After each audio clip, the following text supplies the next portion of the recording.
Hello, I'm Medill Dean Charles Whitaker, and I'm here today with distinguished alumnus and communications expert Jack Modzelewski. Jack is the former president of Fleishman Hillard, the global communications firm, and a member of the Medill Board of Advisers, and author of the new book, Talk is Cheap: Leadership, Communication, and Credibility in a High-Stakes World. Jack, I wanted to talk about what made you write this book to begin with. My motivation was really, Charles, and it's very good to be with you, by the way. Thank you. I had this long career that spanned journalism, marketing, and then more than 3 decades in public relations and communications, working with all kinds of clients. And during that time, I thought about writing a book, but I thought it wasn't the right time, and I didn't have the spare time to do it. Yeah. So a couple of years ago, I decided to take a lot of the lessons and my experiences from my career, and I thought I would pass them on to not only leaders, but aspiring leaders, which is a huge group of people out there trying to climb the ladder in their careers, because I felt that communications was something that was central to anyone's career in leadership today. So that's a good point, because essentially you say that no matter what industry you're in, leaders are dependent on their communication skills to perform 90% of their duties. Explain that a bit. Why do you say that's the case? Well, leaders have always had to communicate all the time, but in today's fast-paced world where organizations operate in such complex environments with so many different stakeholders, they have customers, they have employees, they have regulators, they have shareholders, and a leader often has to, donors in the case of not-for-profits, university presidents have to deal with a lot of different constituents out there. So that is a lot of communications every single day in many different forms and formats. And I don't think leaders think enough about how much time they really spend on communications and how much it matters to what they're trying to accomplish.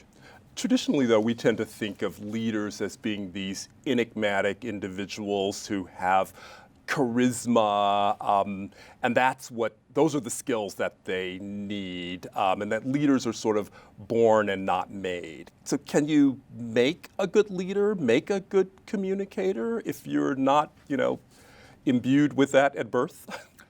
I think both are possible. Early in my career, I never thought I would be a leader someday, but I was a leader in a pretty big organization and had 2,000 people almost under my responsibility. So yes, I think it's something that you can learn and grow into along the way, and the communications part really has to come with it. But what I said in the book, and I have found very few business schools that do this, who really emphasize communications as a leadership core function. Mm-hmm. Some do. And my point was, a leader has to treat communications as importantly as fiduciary, deal making, all the other things that they have to do well. Mm-hmm. And many do, many don't. Many will benefit by my book, but and I also believe that yes, charisma is part of it, but being authentic and not going out of your own personal style is really important, because at the end of the day, you're trying to connect with people, and you connect best when you put yourselves in their place on the receiving end of what you're saying, and trying to understand what's going to really motivate them or make them perform better. Mm-hmm. You say that leaders are good storytellers. What is it about storytelling that's so essential to being a good leader?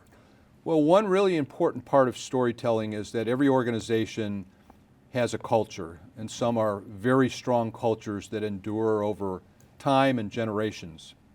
And so one job of a leader, I think, is to pass along the stories that kind of underscore what makes that culture important, special, what are the values of the organization, the culture. And the best way to do that is to get up in front of people, maybe a small audience, maybe a large audience, and say, by the way, 5 years ago, this happened to so-and-so in the organization, and this is how they confronted it or overcame it. Or, this is kind of locker room stuff, what coaches always do. Back 10 years ago, we were up against the wall in the fourth quarter, And leaders all have to do the same thing. They have to tell those stories that connect with and motivate people to kind of raise their game. And when they don't, it has sometimes the opposite effect. Yeah, right. You said culture can also kind of kill organizations and kill leaders. How so? How does culture become this toxic force? Well, it can happen in cultures where there is bad behavior or there's behavior that is counter to the values of the organization or of any good organization. And leaders, not just the leader, but leadership, a whole group of people kind of turn a blind eye to it and say, well, you know, as long as we're making money or as long as we're successful, I guess we'll let that go. And that can, you know, turn into a very toxic situation. And we've seen many examples of that with, you know, sexual harassment cases inside of companies, people, gender inequality, people being passed over when, you know, they really should have been promoted, and sometimes very bad, if not illegal, business practices, especially for global organizations that are operating in other countries and cultures where they may just be violating the law. And to that also, how do you, with global organizations, you know, culture sort of has to be learning to communicate in a culturally appropriate and significant way, has to be authentic. How do you learn that when you're stepping into places that are very different than your own culture? Well, you need help. You need help from people on the ground, people who are naturally from that country or that culture. Yeah. And I think the best leaders, you know, I could give a few examples, but Harry Kramer, who is, you know, on the faculty of Kellogg here and was once the CEO of Baxter, made this point that, you know, when he went into Mexico or Europe or Japan, he expected the company to operate in the ways with the same values as it would in the United States, but he also had to be sensitive to, they're very different there, and they operate very differently, and they communicate very differently. And so a leader has to be coached on that. You know, when you're in Afghanistan or when you're in China or when you're in Eastern Europe, you're going to talk differently, I think. The message might be the same, but you may talk a little differently than you would if you're back home in the United States. And back to storytelling, how much did your training at Medill sort of prepare you or enable you to think about storytelling and its relationship to leadership? Well, I've talked about this many times because I'm very proud of my Medill education. And what I used to say was Medill really prepared me to write well, but also to write fast and communicate fast. And there were many times in my career where someone, including a CEO, needed something very quickly and was kind of amazed that, you know, I could write something in 10 or 15 minutes, but he forgot, you know, I had journalism training. Exactly. I could do it on deadline. Yeah. But beyond that, I think modern day Medill really has taught many generations, including mine, that today you have to think in multimedia ways and how the message is going to work across all these different platforms. Yeah. And at tremendous speed as well. Are people doing that well now? I think some are doing it better than others. So it's a tough thing to judge. Yeah. Because it is so cluttered out there, especially when you're trying to source news and source information online today. But the good news is there's plenty of well-sourced and very credible sources of information. Some come from Medill alums in the profession of journalism and other professions. And so it can be very reliable too, but you have to parse it out. Yeah. You say that PR can't fix a non-PR problem. Correct. And it seems as though, especially in this day and age when social media, you know, what might have been a small problem in another era because it wasn't as widely distributed, suddenly becomes a huge crisis. What do you mean by that? And if PR can't fix the problem, how do you go about fixing problems when you have a crisis? Well, when you have a real crisis, the first thing you have to do is, as fast as you can, try to get to the truth of what happened. Often companies have people who know exactly what happened, but that doesn't always filter up to the top of the organization. And by fixing it, I mean they have to address it squarely. Yeah. What went wrong? When did it start going wrong? Why did we ignore this? And how are we going to address it and remedy it now? And what I meant by, you can't PR your way out of a lot of crises is that, first of all, there's too much information out there, both inside and outside the organization, that people can access and get to the truth maybe before you do, you, the company, do. I think another strong reason for this is that if it really was an operational problem, you have to fix that first before you can patch over it with public relations. Now, I've been in the situation where I've been asked many times, make this go away. Wave a magic wand and make this go away. Well, you can help calm down a crisis situation, but at the end of the day, you have to tell someone, what are you going to say to the public? What are you going to say to your employees, your customers, on how you're addressing this? Because in the end, it really was a business problem that somehow surfaced now into a crisis. Well, one good example of that from the book is the episode in which United Airlines dragged a passenger off an airplane because they had overbooked and they wanted volunteers. They randomly picked people rather than have volunteers, and that escalates into a horrible PR nightmare. Oscar Munoz, who was CEO, the statement he issued was, "This was an upsetting event to all of us here at United. I apologize for having to reaccommodate these customers. Our team is moving with a sense of urgency to work with authorities and conduct our own review of what happened. We're also reaching out to this passenger to talk directly with him and further address and resolve this situation." You say that was the worst response he could have given, that sort of escalated the crisis. How should he have responded? Well, the first thing he should have said was, I'm sorry, and we're all horrified by this situation. It should never happen on any airlines, including United Airlines. And the second thing he probably should have said is, we're going to make sure this never happens again because we're going to redouble our efforts on training people, not only our flight crews, but maybe help law enforcement in airports also have better training so they don't deal with this in the same way. Because there was a lot of overreacting in that situation and underreacting by both the crew and I think the airport police. And in the end, he had to speak to a situation that he didn't see, he wasn't there, but everybody was looking at what he was going to say and weighing his words, and he really caught it on late night TV. Oh, he did. The first night and the second night. Yeah, all right. You say that there are two categories of crises: those that a company or organization can't control, like natural disasters, and those that it can, like the United episode.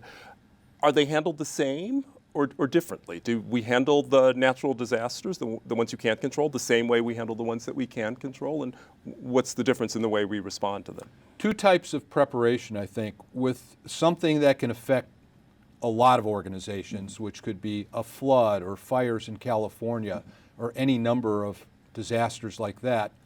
You have to have plans and you have to test them and you have to make sure that you have good relationships with the communities where you operate and public safety officials and first responders. So that's one thing. But with a crisis that can occur from a problem that originated in your own organization, the best preparation is an open culture where people are not afraid to come forward and say, you know what, this is a small problem today, it could get a lot bigger. And we have to put a team on it and address it before it's too late. And that's often where something that is small escalates into something that's really big. And I think that form of preparation is similar. It's risk management. It's good risk management. That's why the best organizations go through scenario training, involve a lot of different people in the organization and outside the organization.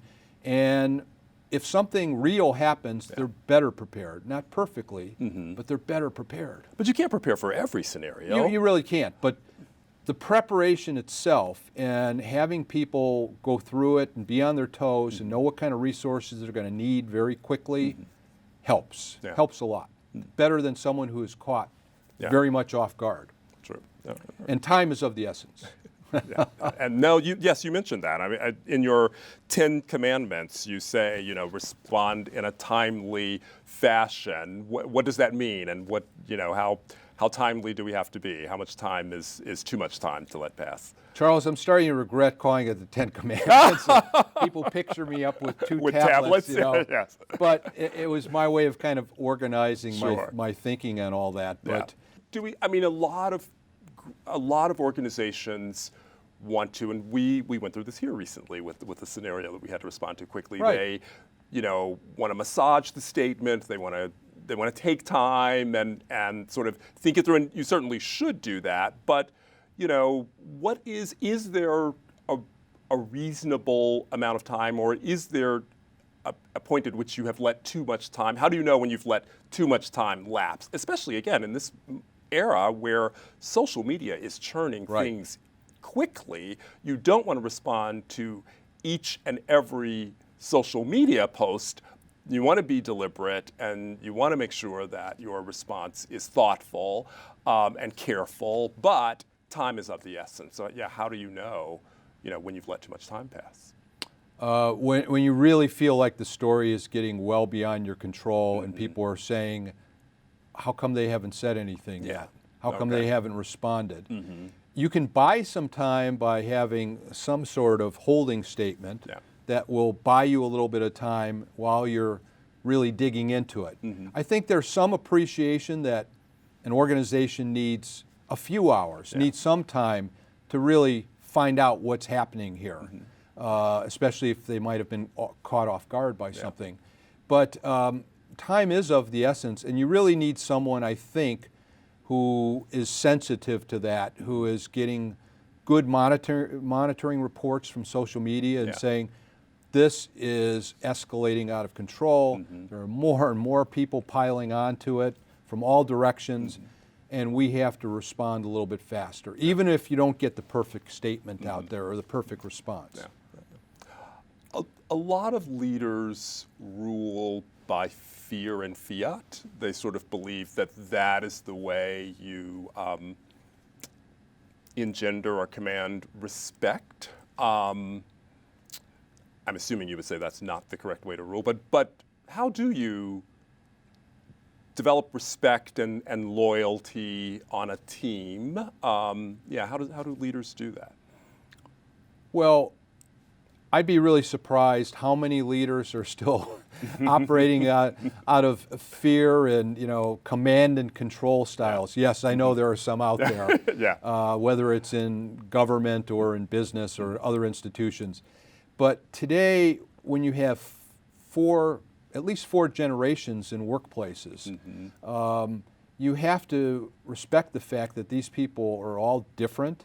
They come at their jobs very differently. They expect different things from the company in terms of training and career opportunities and where they can work and so forth. So I think leaders have to stop just talking to people. They have to have dialogues instead of monologues, and they have to be very good listeners. And I think that's when their teams really respect them. It doesn't mean they have to agree with people all the time, because leaders are always expected to be, have the point of view or have the wisdom or have the expertise to make the great decisions. But they can disagree with people in friendly ways and also show respect by saying, I appreciate your point of view on this, and let's work with that. Let's examine it from all sides. I assume you have to be sincere when you say that. Yes.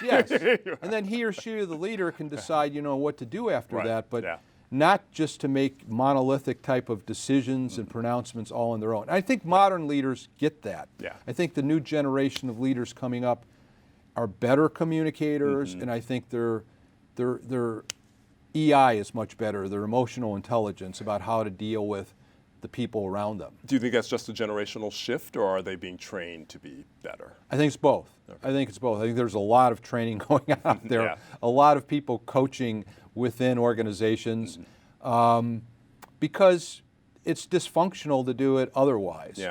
And a lot of the organizations who do get in trouble, it's often because a leader acts in that way and is not listening, is not respectful. The best organizations, I think, are those where good ideas and good input, and sometimes telling people how to avoid some risks Yeah. and some adversity come from the bottom up.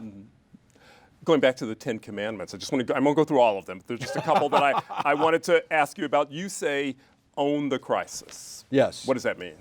It simply means you can't duck it and say, well, this is someone else's problem. This is a society issue. I know there used to be conventional thinking that that's what you do in a crisis. Right. You broaden it as wide as you can to an industry and say, well, it's not just us, it's all of our competitors too. But that doesn't work so well these days. And if it really was your problem, you have to own it to the sense of taking responsibility and accountability and saying, yes, this happened. Yes, we're still digging into it and researching it, but we are going to address it. Back to the United example. Right. That's what Oscar Munoz should have done. Yes, and there are better examples, Sure. whether it be PG&E or some of the other big crises that have occurred. Certainly Boeing. It's one thing to own it. It's another thing to own it very slowly over months. Right. You say avoid finger pointing. Yes. Elaborate. Once again, I think it's very easy for organizations to say, well, let's blame this on someone else. I mean, they may not say that publicly, but behind the scenes they might say, well, our supply chain, someone in China was really at fault for this. Right. We just did the packaging, we just did the assembly here, we just sold the product, but they're really to blame. It doesn't work so well either, because you have to take responsibility today for, where ingredients first were put into products and the final product that gets to a shelf, or a service for that matter. Right. Blaming it on a call center in India or blaming it on someone else. Yeah. You say never make predictions or raise false expectations. Isn't, when we say we're going to look into this, not that that's a false expectation, but there is generally expectation that we're going to look into it and we're going to remedy this in some way. But explain why you say never make predictions or false expectations or raise false expectations. Well, setting expectations is fine. Saying, for instance, we will be back online. We were just hacked, but we'll be back online in 2 hours, and it ends up being 2 days. I mean, you have to really get good information and be realistic about what you're trying to fix is going to be fixed in the time frame that you're speaking to. And I think that's where some people get in trouble too, by saying, we'll have this back in order in short time, and then it doesn't happen, or it reoccurs. And it's happened in the food industry. It's happened in the food service industry. Where a company like Chipotle thought they had everything fixed, and then it reoccurred. Yeah. Okay. Right. But in the end, I think they addressed it pretty well after 2 occurrences. Yeah. Right.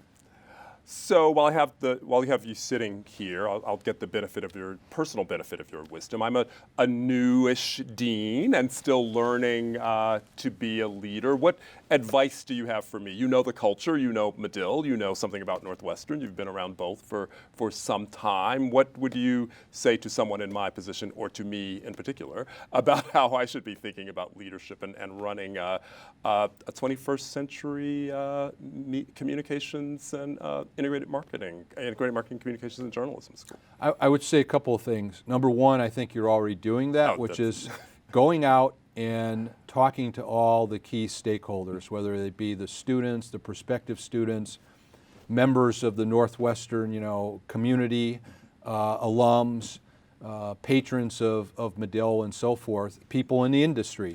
I know you've been doing that for the past year and a half probably since you became interim dean.